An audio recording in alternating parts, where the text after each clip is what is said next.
아니 그냥 월급 좀 제대로 써놓기만 하면 굳이 면접 보러 먼 길까지 갈 필요도 없고 서로서로 헛고생 안 하고 시간 낭비할 필요가 없잖아.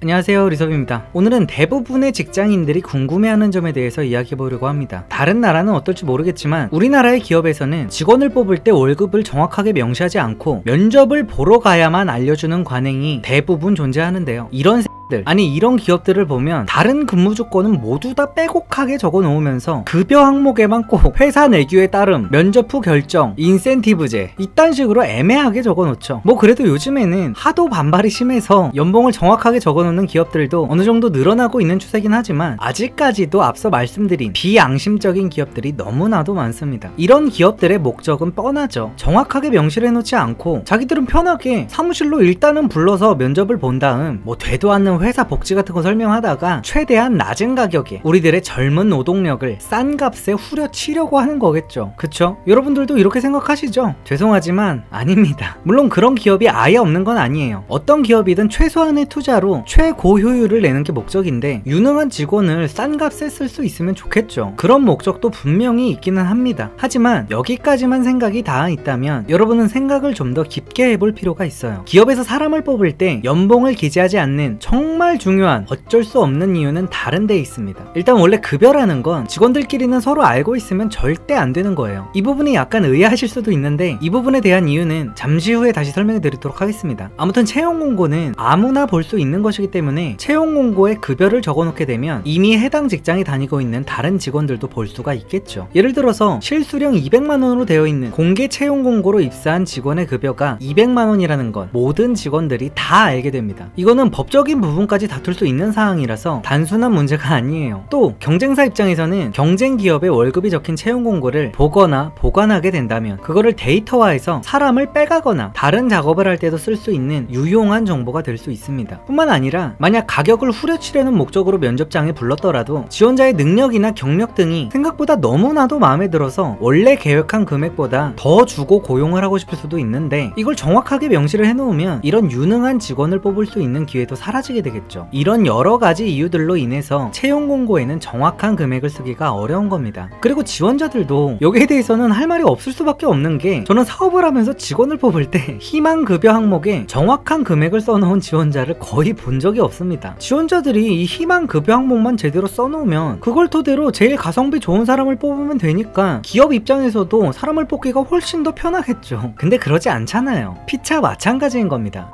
그럼 이제 많은 분들이 또 궁금해하시는 직원들끼리 급여를 공개하면 안 되는 이유에 대해서 말씀드리도록 할게요. 현재 회사원으로 직장생활을 하고 계신 분들은 이게 항상 궁금하실 겁니다. 내 옆자리 동료가 얼마 받는지 정말 너무 궁금하잖아요. 근데 이게 금지래. 그리고 초보 사장님들의 경우도 주변에서 다들 가르쳐주지 말라고는 하고 그게 국룰이라고 하는데 왜 가르쳐주지 말라는 건지에 대해서는 정확하게 잘 모르고 있는 경우도 있을 거예요. 왜냐하면 일반적으로 생각했을 때 정보의 공유가 적절한 경쟁과 보상을 유발하는 게 당연한 거니까요.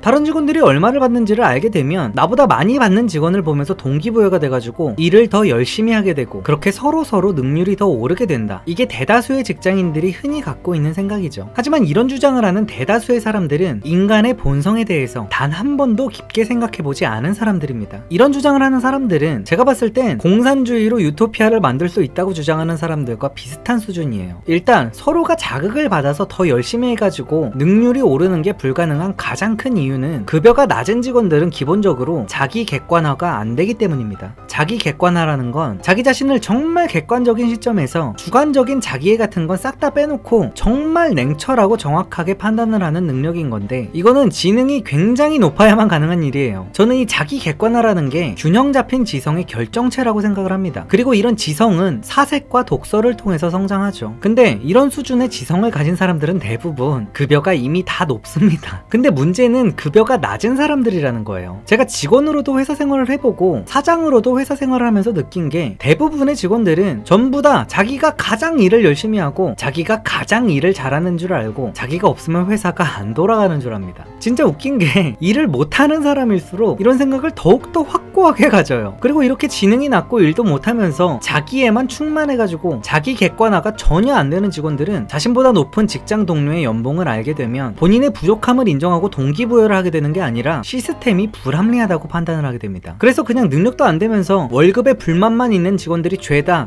나보다 일도 못하는 것 같은데 나보다 돈을 많이 받네? 이런 생각을 갖게 돼서 회사의 정냄이 떨어지고, 그렇게 전체 능률이 떨어지니까 회사가 망하는 지경까지도 가게 되는 거예요. 제가 실제로 과거에 다녔던 쇼핑몰에서 겪은 정말 황당했던 일화를 한 가지 얘기해 드리도록 하겠습니다. 저는 과거에 일했던 우리 쇼핑몰에서 사장 대리 업무를 한 적이 있어요. 이게 뭐냐면 회사의 대표님들이 본인이 하는 일이 너무 많고 빡세다 보니까 쉬는 날도 없고 힘들기도 하고 시간이 부족해서 사업 확장을 못하니까 본인이 하는 업무의 일부를 대신해줄 사람을 뽑는 겁니다. 뭐 이거 전문 용어가 있을 수도 있는데 나는 그거 무식해서 모르겠고, 아무튼 저는 원래 다른 쇼핑몰에서 일을 하다가 스카웃이 돼서 그 업무를 맡게 된 거였는데, 그 일을 하면서 저는 따로 직책도 없었고 출퇴근 시간도 자유였고 그냥 일주일에 한 번씩 업무 보고만 하면 됐었어요. 매출을 늘릴 필요도 없이 유지만 하면 적어도 욕은 안 먹는 거여서 완전 개꿀이었죠. 근데 그러다가 어느 날 7, 8년차 정도 되는 배송팀에서 대리 직책을 맡고 있는 형과 퇴근 후에 맥주 한잔을 했는데, 그 형이 저한테 물어보더라고요. 대체 너는 무슨 일을 하는 거냐고. 궁금할 만도 하죠. 보통은 MD팀, 웹D팀, 배송팀, CS팀 이런 식으로 팀이 있어야 되는데 저는 어디에도 속해 있지 않았으니까요. 그래서 심플하게 대표님이 하는 일 중에 일부를 대신해주고 있다 라고 얘기를 했는데, 그 형이 정말 어이없어 하면서 대표님이 하는 일이 있어? 이러는 겁니다. 이거 진짜 싫어해요. 내가 이걸 라이브로 듣고 진짜 어이가 없어가지고 무슨 그런 사람이랑 술을 마시고 있다는 게 시간이 아까울 정도더라고요. 당연히 그 형의 월급은 7, 8년 차라고는 믿겨지지 않을 만큼 처참한 수준이었고 주 5일 중에 4일 정도를 야근을 했습니다. 짬밥 때문에 직책만 대리였고 웬만한 평사원들보다도 급여가 더 적었어요. 저는 직원들 급여가 얼마인지 다 아는 입장이었으니까 아는 겁니다. 아무튼 이 정도로 정말 일을 못하고 급여가 낮은 사람들은 회사가 어떻게 돌아가는지도 전혀 모르고 누가 무슨 일을 얼마나 열심히 얼마나 잘하고 있는 건지도 전혀 감을 못 잡아요. 그런 직원을 핸들링해서 사업체를 운영하고 있는 것만으로도 그 대표님은 이미 엄청난 일을 하고 있는 건데 그걸 절대로 모르죠.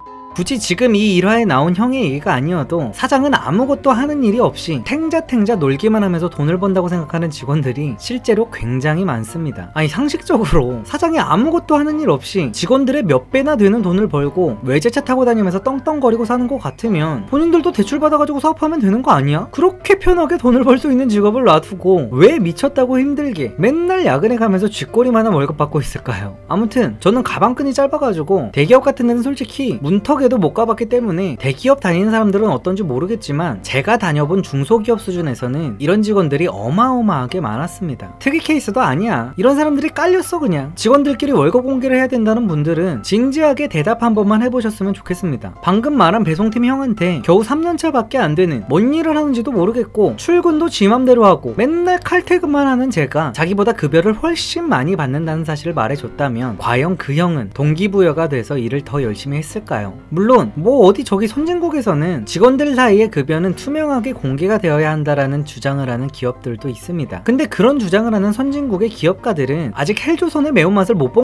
오늘의 요약, 대부분의 기업들이 구인글을 올릴 때 연봉을 비공개로 적는 이유. 물론 여러 가지의 이유들이 있지만 그 중에서도 가장 큰 이유는 문제의 원인을 자신 말고 타인에게서 찾으려고 하는 능력 없는 인간들의 무능하고 이기적인 마인드 때문입니다. 기업들은 바보가 아니에요. 나보다 열심히 하는 것 같지도 않는 동료가 나보다 월급을 더 많이 받는다면 그 이유는 딱 하나뿐입니다. 그 동료는 너보다 일을 열심히는 안 해도 너보다 일을 잘하기 때문이죠. 일은 잘해야 의미가 있는 거지 열심히 한다는 이유만으로는 칭찬은 받을 수 있을지언정 돈은 더 받지 못합니다. 적어도 사회에 나온 성인이라면 이거는 불공평한 게 아니라 당연한 거라고 받아들일 수 있어야 돼요. 그리고 이 당연한 사실을 모두가 인정하고 받아들이게 된다면 연봉을 공개하는 기업들이 지금보다 훨씬 더 많아지게 될 겁니다. 다시 한번 말씀드리지만 기업들은 바보가 아니에요. 직원을 뽑기 위해서 여러분들의 면접을 보는 임원들의 시간은 여러분의 시간보다 훨씬 더 값어치가 있습니다. 현재의 적인 값어치로만 따졌을 때 말이죠. 그럼에도 불구하고 기업에서는 채용 공고에 급여를 명시하지 않고 굳이 그 값비싼 인력들의 시간을 들여서 여러분의 면접을 보게 합니다. 기업에서 무언가를 한다면 그것도 한 기업이 아닌 여러 기업에서 대부분이 같은 무언가를 하고 있다면 그건 반드시 그럴 만한 이유가 있어서 하고 있는 거예요. 그럼 오늘도 영상 봐주셔서 감사드립니다. 좋은 하루 되세요.